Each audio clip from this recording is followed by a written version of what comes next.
મિત્રો, તો હવે આપણે આજે એક્સ્ટ્રા થિયરી છે અને જે જેડબલ નીટમાં કામ આવી શકે તેવી થિયરી છે. પ્રશ્ન શું છે જો કે છેલ્લી 2 સેકન્ડમાં કાપેલું અંતર કેટલું થાય તે મેળવવાનું છે. ખ્યાલ આવ્યો આ વસ્તુમાં?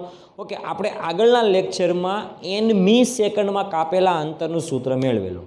ખ્યાલ આવ્યો આ વસ્તુમાં? ઓકે, nમી સેકન્ડમાં કાપેલા અંતરનું સૂત્ર આપણે મેળવેલું ત્યારે આપણે વાત કરેલી કે nમી સેકન્ડમાં કાપેલા અંતરનું જો સૂત્ર મેળવવું હોય તો આપણે મેળવવું પડે કે nમી સેકન્ડમાં n સેકન્ડમાં કાપેલું અંતરમાંથી n-1 સેકન્ડમાં કાપેલું અંતર આપણને મળેલું હોવું જોઈએ. ઓકે, પછી આપણે એ બંનેનો તફાવત લઈ લઈએ તો આપણે કહી શકાય કે nમી સેકન્ડમાં કેટલું અંતર કાપે છે તે. ઓકે, હવે આપણને શું કીધેલું છે કે છેલ્લી 2 સેકન્ડમાં કાપેલું અંતર કેટલું છે તે. હું તમને જસ્ટ એક ઉદાહરણ આપી દઉં. માની લો કે કોઈ એક પદાર્થ છે એ ધન x અક્ષની દિશામાં ગતિ કરે છે. ખ્યાલ આવ્યો આ વસ્તુમાં? ઓકે, માની લો કે t બરાબર 0 સમય એટલે પદાર્થ જે છે એ તમે સ્ટોપ વોચમાં 0 સમય બતાવે ત્યારે એવું કહો કે એ પદાર્થ ઉગમ બિંદુ પર છે એટલે અહીંયા આગળ 0 પર છે. માની લો કે સ્ટોપ વોચમાં 1 સેકન્ડ બતાવે તો આપણે કહી શકાય કે પદાર્થ જે છે એ 1 મીટરનું અંતર કાપે. સ્ટોપ વોચમાં 2 સેકન્ડ બતાવે ત્યારે આપણે એવું કહી શકાય કે પદાર્થ જે છે એ 2 મીટરનું અંતર કાપે.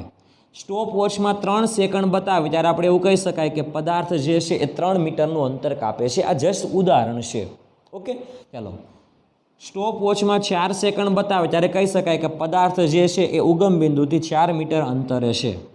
5 સેકન્ડે 5 મીટર અંતરે, 6 સેકન્ડે 6 મીટર અંતરે, 7 સેકન્ડે 7 મીટર અંતરે, 8 સેકન્ડે 8 મીટર અંતરે, 9 સેકન્ડે 9 મીટર અંતરે, 10 સેકન્ડે 10 મીટર અંતરે છે. ઓકે, માની લો કે આ બધું અંતર મીટરમાં છે. આ અંતર છે અને આ બધા અંતર જે છે એ અંતર આપણે લઈ લઈએ મીટરમાં છે.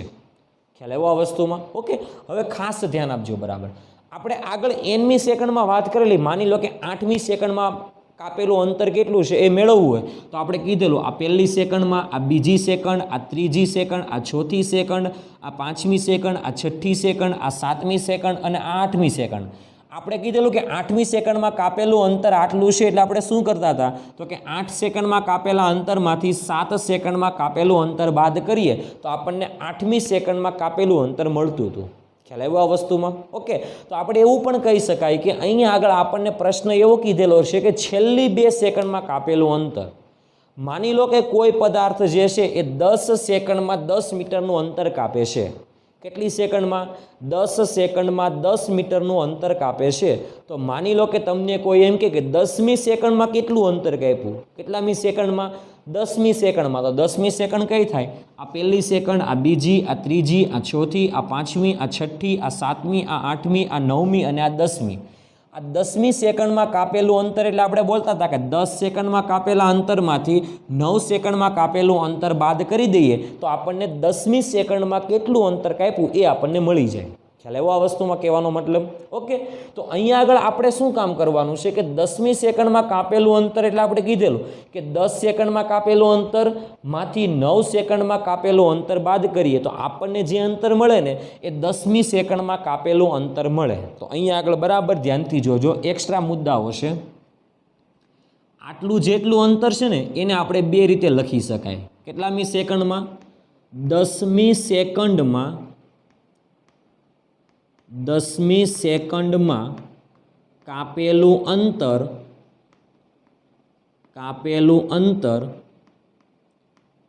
આપણે કહી શકાય આટલું છે. અથવા આપણે એવું પણ બોલી શકાય કે છેલ્લી 1 સેકન્ડમાં, કારણ કે ટોટલ જે સમય છે એ 10 સેકન્ડનો આપ્યો છે. છેલ્લી સેકન્ડ એટલે આ સેકન્ડ થાય એટલા માટે કહી શકાય કે આને કે છેલ્લી 1 સેકન્ડમાં, ખાસ યાદ રાખજો, છેલ્લી 1 સેકન્ડમાં કાપેલું અંતર એટલે આપણે એવું બોલી શકાય કે 10 સેકન્ડમાં કાપેલું અંતરમાંથી 9 સેકન્ડમાં કાપેલું અંતર જો આપણને ખબર હોય તો એ બંનેનો તફાવત લઈ લઈએ તો છેલ્લી 1 સેકન્ડમાં કેટલું અંતર કાપ્યું તે આપણને ખબર પડે. ખ્યાલ આવ્યો આ વસ્તુમાં? ઓકે, પરંતુ આપણને શું પૂછેલું છે જો કે છેલ્લી 2 સેકન્ડમાં કેટલું અંતર કાપે છે. तो छेल्ली 2 सेकंडमां केटलुं अंतर कापे तो आपणे कही शकाय के छेल्ली सेकंड एटले केटलामी सेकंड तो के 10 सेकंडमां केटलामी सेकंड 10 सेकंडमां तो 10 सेकंडमां एणे केटलुं अंतर काप्युं तो आपणे कही शकाय के आटलुं अंतर जे छे एणे 10 सेकंडमां काप्युं। ओके चलो तो आ जे अंतर छे ने एने हुं लखुं छुं आ रीते के 10 सेकंडमां कापेलुं अंतर 10 सेकंडमां कापेलुं अंतर ख्याल आव्यो आ वस्तुमां। ओके अने हूँ तमने बीजुं उदाहरण आपी दो के आटलुं अंतर जोजो आटलुं तो आ जे अंतर छे ए केटली सेकंडमां कापेलुं अंतर छे तो के आटलुं अंतर 8 सेकंडमां कापेलुं अंतर छे तो के 8 सेकंडमां कापेलुं अंतर। ओके 10 सेकंडमां आटलुं अंतर 8 सेकंडमां आटलुं अंतर तो छेल्ली 2 सेकंडमां आटलुं अंतर थशे एटला माटे हवे आने हुं लखी दઉં आ रीते। तो जो तमारे आटलुं अंतर जोतुं होय ने तो आपणे आने एवुं कही शकाय के छेल्ली 2 सेकंडमां कापेलुं अंतर केटलामी सेकंडमां तो के छेल्ली 2 सेकंडमां आ जे अंतर छे एने आपणे आवुं कही शकाय के छेल्ली 2 सेकंडमां कापेलुं अंतर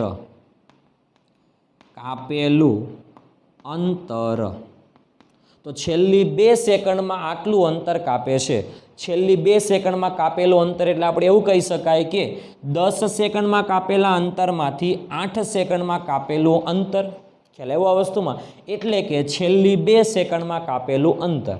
ओके तो आपणे जो वाक्य लखવું હોય કે છેલ્લી 2 સેકન્ડમાં કાપેલું અંતર એટલે શું તો આવું વાક્ય લખી શકાય કે છેલ્લી 2 સેકન્ડમાં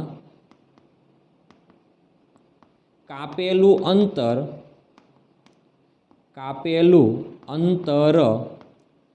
ઇઝ ઇક્વલ ટુ શું કહી શકાય 10 સેકન્ડમાં કાપેલા અંતરમાંથી 8 સેકન્ડમાં કાપેલું અંતર બાદ કરવું પડશે એટલે કહી શકાય કે છેલ્લી 2 સેકન્ડમાં કાપેલું અંતર ઇઝ ઇક્વલ ટુ આપણે આવું કહી શકાય કે 10 ને આપણે n કહી દઈએ 10 ને આપણે શું કહી દઈએ n તો આપણે કહી શકાય કે nમી સેકન્ડમાં n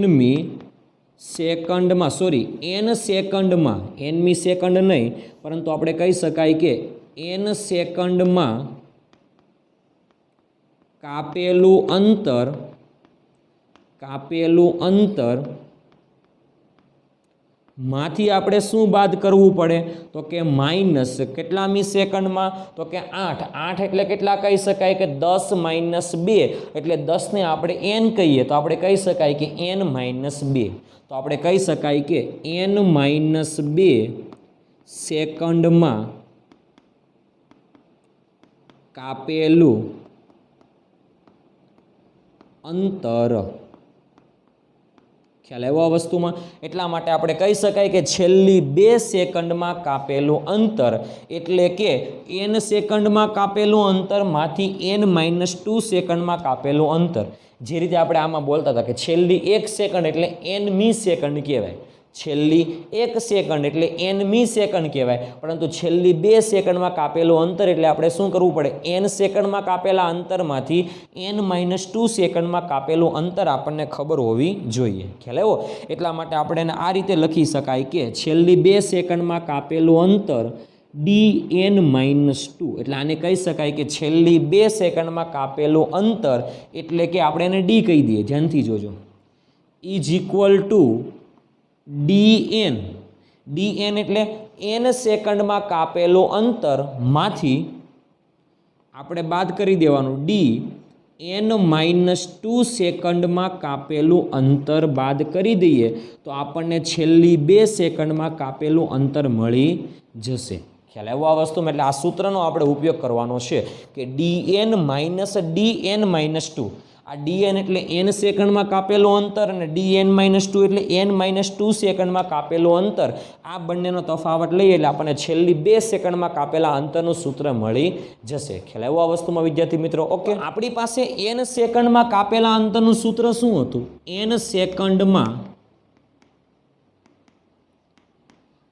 કાપેલા અંતરનું સૂત્ર એટલે કાપેલું અંતર કે જેનું સૂત્ર આપણી પાસે હતું dn is equal to v0n plus 1/2 an square. આ dn હતું કે n સેકન્ડમાં કાપેલું અંતર. ઓકે, હવે આપણે શું કરવાનું તો કે n-2 સેકન્ડમાં કાપેલું અંતર, એટલા માટે નવું લખી શકાય n-2 સેકન્ડમાં કાપેલું અંતર. સેકન્ડમાં કાપેલું અંતર ઇઝ ઇક્વલ ટુ આપણે લખી શકાય dn-2. શું લખી શકાય?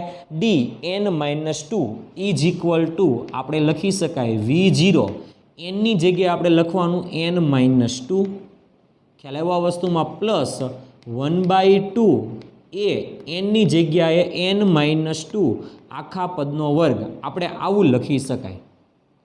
ખ્યાલ આવ્યો આ વસ્તુમાં? ઓકે, હવે આપણે શું મેળવવાનું છે તો કે છેલ્લી 2 સેકન્ડમાં કાપેલું અંતર કે જેને આપણે કીધેલું d, સૂત્ર હમણાં જ આવેલું કે છેલ્લી 2 સેકન્ડમાં કાપેલું અંતર ઇઝ ઇક્વલ ટુ n સેકન્ડમાં કાપેલું અંતર માંથી આપણે શું બાદ કરવાનું તો કે n-2 સેકન્ડમાં કાપેલું અંતર. ઓકે, ચાલો આ બંનેની કિંમત આની અંદર મૂકી દેવાની છે. તો કે ધ્યાનથી જોજો, d બરાબર dn એટલે કેટલા મૂકવાના તો કે v0n પ્લસ 1/2 an સ્ક્વેર. આ આપણને dn મળી ગયા. માંથી બાદ કરવાના dn-2 એટલે કેટલા આવશે v0n-2 પ્લસ 1/2 n એટલે કેટલા તો કે n-2 ઓલ સ્ક્વેર એટલે n-2 ઓલ સ્ક્વેર મોટો કાઉન્સ પૂરો. ઓકે, હવે આપણે આનું સાદું રૂપ આપી દઈએ પહેલાં, બાકીના આગળના બધા સ્ટેપ એમને રહેવા દઈએ. ઓકે, d બરાબર આગળનું સ્ટેપ બધા એમને જ v0n પ્લસ 1/2 an સ્ક્વેર.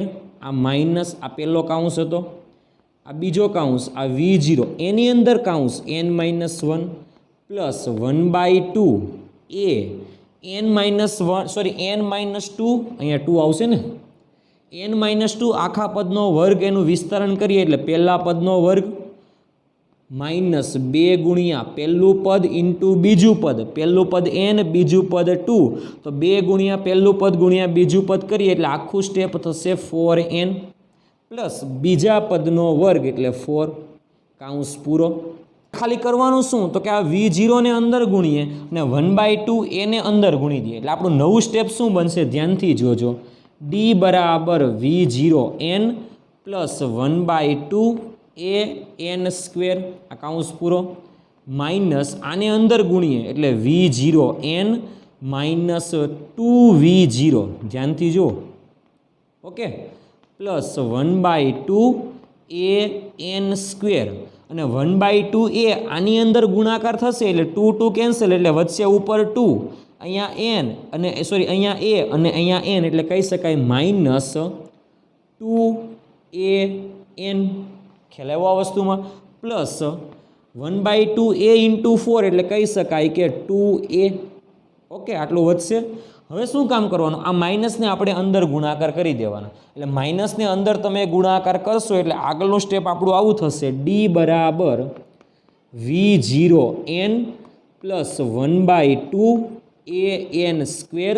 આ માઇનસ ગુણાકાર થાય એટલે v0n plus 2v0 minus 1/2 an square. બધી નિશાની ખાલી ફરી જશે પ્લસ 2an માઇનસ 2a થઈ જશે. ઓકે, હવે ઉઠશે કોણ? ધ્યાનથી જુઓ, plus v0n minus v0n plus 1/2 an square minus 1/2 an square.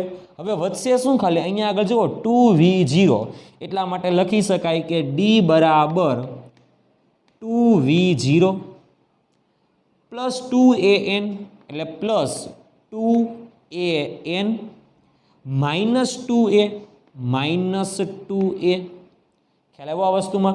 હવે છેલ્લા સ્ટેપમાંથી 2 ને કોમન કાઢીએ એટલે આપણું સૂત્ર બને d બરાબર 2v0 પ્લસ 2 કાઉન્સમાં અથવા 2a કોમન લઈ લઈએ, કાઉન્સમાં વધે n-1, તો આ આપણને મળશે કે છેલ્લી 2 સેકન્ડમાં કેટલું અંતર કાપે તે આપણે મેળવવું હોય. ઓકે, એટલે સૂત્ર શું આવે છે ધ્યાનથી જુઓ, 2v0 પ્લસ 2a કાઉન્સમાં n-1.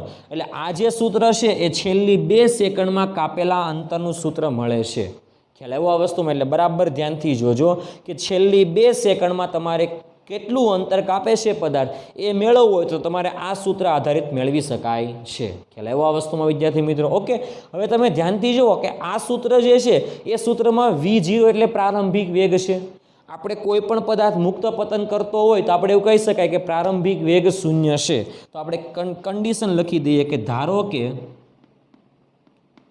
કોઈ પણ પદાર્થ મુક્ત પતન ગતિ કરતો હોય ત્યારે આપણે છેલ્લી 2 સેકન્ડમાં કેટલું અંતર કાપે એ તે મેળવવું હોય તો આપણે કહી શકાય કે ધારો કે મુક્ત પતન ગતિ કરતા પદાર્થે છેલ્લી 2 સેકન્ડમાં કેટલું અંતર કાપ્યું તે મેળવવું હોય તો આપણે મૂકી શકાય કે v0 ઇઝ ઇક્વલ ટુ, આપણને ખબર છે મુક્ત પતનમાં પ્રારંભિક વેગ કેટલો હશે 0. ઓકે, અને એની જગ્યાએ આપણે g મૂકીએ છીએ. ઓકે, પરંતુ માઇનસ g મૂકીએ છીએ પણ અંતર પણ નીચે કાપે છે એટલે કહી શકાય કે અંતર પણ માઇનસ, આ પણ માઇનસ, એટલે સામસામેના માઇનસ કેન્સલ થશે. એટલા માટે ડાયરેક્ટ સૂત્ર લખું છું d બરાબર 2g કાઉન્સમાં n-1. ખ્યાલ આવ્યો આ વસ્તુમાં વિદ્યાર્થી મિત્રો? ઓકે, તો આપણે કહી શકાય કે આ જે સમીકરણ છે આ પણ લખી શકાય, આ પણ લખી શકાય અને આ પણ લખી શકાય. ખ્યાલ આવ્યો? પણ આ મુક્ત પતન માટે છે. અથવા આપણે કોઈ પણ પદાર્થનો પ્રારંભિક વેગ 0 હોય તો 0 લખી દેવાનું.